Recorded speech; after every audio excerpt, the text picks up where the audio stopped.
I had a patient who had really bad MS, and he was an Olympic athlete, won a bronze medal in the Olympics in skiing, and with MS, they told him no more exercise. And he said, well, no, this is for real. I mean, this is, and he's kind of famous because he finally said, I don't care if I'm going to die, I'm doing exercise. So he starts exercising, got better and better and better. His name is Jimmy Huga, right? So, and I call him brothers because his other brother was a guy named Billy Kidd. Billy Kidd won the silver medal, Huga won the bronze medal. Huga went on to get MS, and Billy Kidd has this wonderful career up in Steamboat Springs. Anyway, and the coach just died. He died of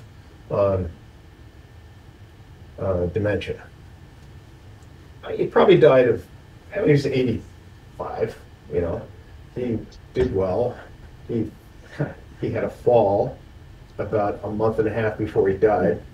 Probably had a subdural, but when they did the CT scan, they found just a tiny bit, but they did the CT scan within a half an hour of him falling down, right, 2 blocks from the hospital.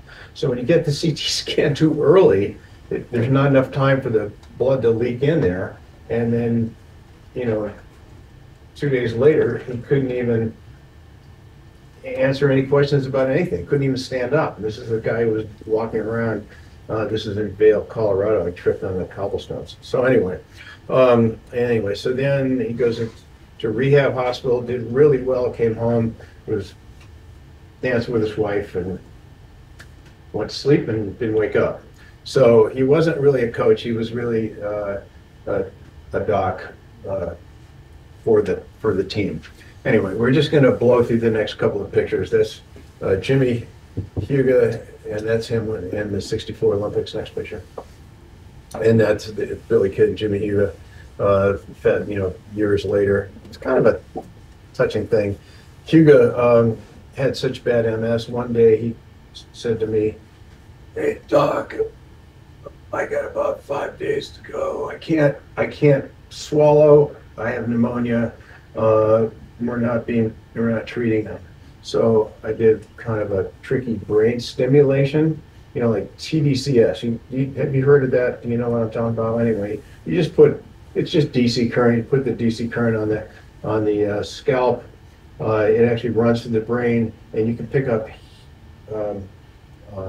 Well, he improved immediately. He was able to swallow, and he didn't die. And they took him off hospice like a couple of weeks later. All right, but when you do the EEG, you can see very, very large changes, like 65% improvement in the P300 immediately after doing the brain stimulation. Anyway, still died, but not that.